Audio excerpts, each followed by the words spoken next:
Welcome back. In this session, let's take a look at positive self-esteem, self-compassion, and values. Positive self-esteem. Positive self-esteem is our feeling about ourselves as worthy and good, and that others perceive us positively.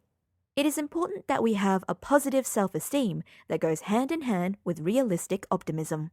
It is vital that we believe in our ability to learn to overcome adversities and to achieve positive results in our lives. One of the most important things we need to do when we work on our self-esteem is making it independent of achievements. It is not helpful to believe that you will become lovable when you lose 10 kilos, or become worthy of respect when you get a promotion. You are deserving of love, respect, and appreciation, regardless of whether you just lost your job or became a CEO, found a partner, or going through a divorce, made a clever decision regarding an investment, or made a mistake. When we have positive self-esteem, we are more likely to reject poor treatment by others. For example, if we believe that we deserve respect, we are more likely to find it appalling when someone yells at us, and we could take steps towards rejecting such treatment. Researchers also found that high self-esteem is correlated with greater initiative and activity. People with high self-esteem just do more things. At the same time, people with overly high or inflated self-esteem might come across as entitled and narcissistic, and believing that they require overly special treatment.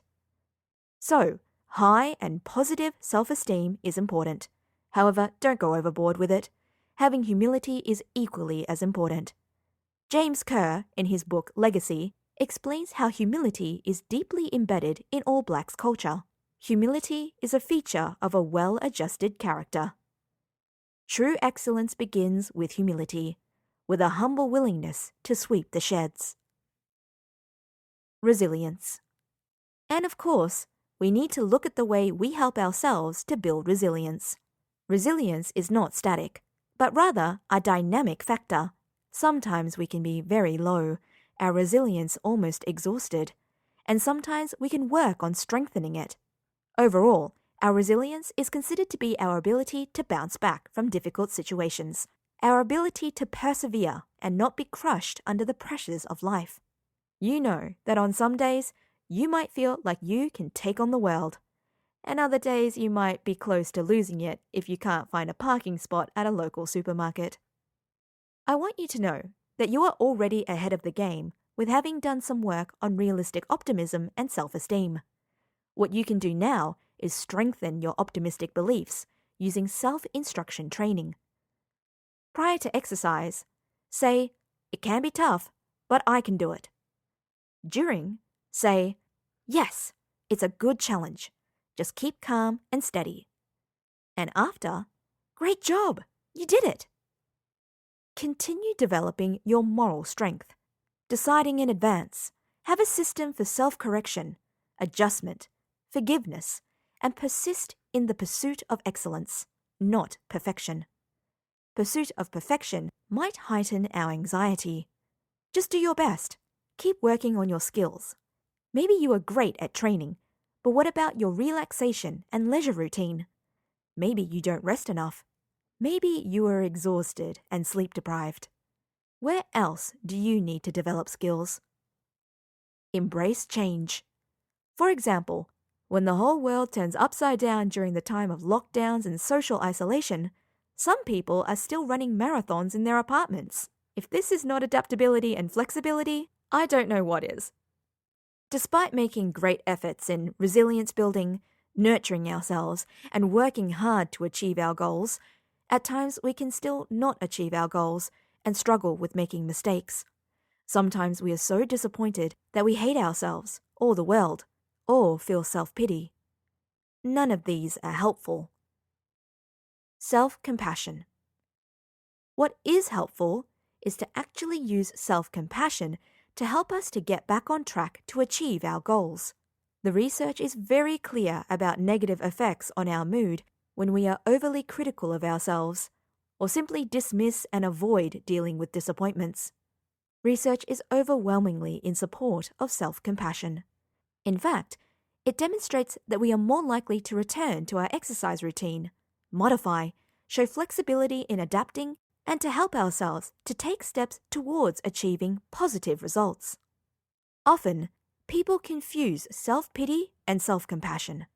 I want you to be clear that self-pity gets you off the hook and says that you don't need to do anything better because you are a victim of your circumstances. However, self-compassion means treating ourselves with the same concern, kindness, and respect as we would a friend. If we are honest, most of us would agree that there are times that we have not treated ourselves as we would a friend. Think about the problems that compelled you to sign up for this program. Do you sometimes tend to push yourself and don't recognize when you reach your limit and what to do to help yourself to get back on track?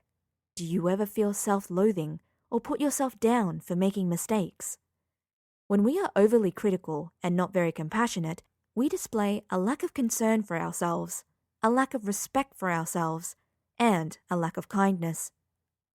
A lack of concern for self is consistently repeating behaviors that put you or your health at risk, or that threaten parts of your life that are important to you.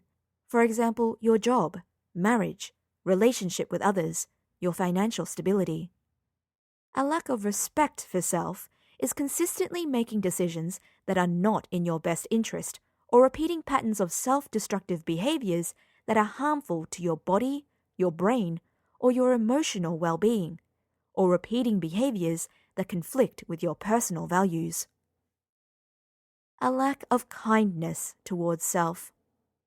Behaviors are often followed by intense feelings of guilt, shame, and regret, and often lead to critical self-talk where you beat yourself up about your choices in a way that makes you feel helpless, hopeless, or worthless.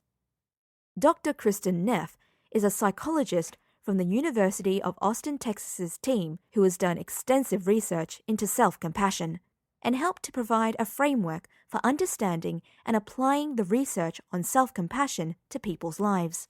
She believes that there are 3 essential components of self-compassion: self-kindness, common humanity, and mindfulness. Self-kindness. Self-kindness has a quite literal definition: being kind to ourselves. This means talking to ourselves and treating ourselves with kindness, even when we make mistakes, fail, or are suffering. Self-kindness means practicing an unconditional form of love and acceptance of ourselves, without any exceptions. Common humanity. The very definition of being human means that one is mortal, vulnerable, and imperfect. Therefore, self-compassion involves recognizing that suffering and personal inadequacy are part of the shared human experience, something that we all go through, rather than being something that happens to me alone. When we are able to take this perspective, we feel naturally more accepting of our imperfections, flaws, and mistakes, and learn that we do not need to bury or hide these from others. Mindfulness. Mindfulness is a part of self-compassion because it brings us back to the reality of this moment, instead of allowing us to get caught up in ruminating about the past or the future. Mindfulness and self-compassion go hand in hand because each supports the existence of the other, and both were also drawn from Buddhist teachings. Mindfulness is a non-judgmental, receptive state of mind in which one observes thoughts and feelings as they are, without trying to suppress or deny them. We cannot ignore our pain and feel compassion for it at the same time. Using mindfulness, we can face all of our feelings, thoughts, and experiences without being swept away or overwhelmed by them. Be sure to implement compassionate practice into your daily routine. Use compassion especially when you make a mistake or experience distress. Values. As we are coming to the end of our psychology component, we would like you to think about the short-term and long-term gains from this program. And here we need to talk about values. Values are guiding principles that represent what is most important to you. When we live according to our personal values, we tend to feel the best about ourselves and our lives. We feel like we are being our best self and living our best life. The good news is that by changing your behavior to be more aligned with your values, you are also moving closer to your best life and to being the best version of yourself. We can consider actions that align with our values to be towards behaviors because they move us closer to our values, and actions that conflict with our values to be away behaviors because they move us further away from our values. Because values represent what is most important to us, increasing our towards behaviors and decreasing our away behaviors means that we tend to feel better about ourselves and our actions. Values can be a great way to start choosing actions that will bring us closer to being our best self and living our best life. Thank you for watching this video. Positive self-esteem, resilience building, and practice of compassion are necessary for your optimal well-being. Just a quick note from Dr. Richard. We hope you enjoyed the videos and it gave you an insight into how your exercise can be enhanced psychologically. If you're interested in exploring these topics more individually, I am available for face-to-face, online, and phone counseling appointments.